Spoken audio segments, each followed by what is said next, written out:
Welcome to the Rim Break Rodeo. We hope this video helps. You start by preparing essentials. Install Mumu and connect your keyboard. This avoids reboots later. Once done, launch Mumu and open settings, then go straight to keyboard settings because that's where mapping's live. Make sure input method is set to physical keyboard so keys register. You'll see a key mapping option. Click it now.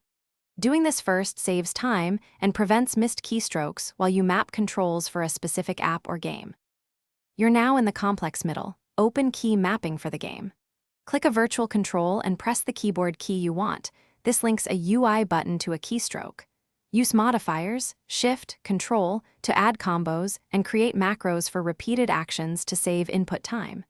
Adjust mouse sensitivity for look or aim keys because lower sensitivity gives precision while higher gives speed. Once your layout feels right, save it as a named. You finish by loading your saved profile and locking the layout so accidental edits don't occur. Then start the game and test every mapped key. If something feels off, use the on-screen overlay to tweak positions live and save incremental versions so you can revert.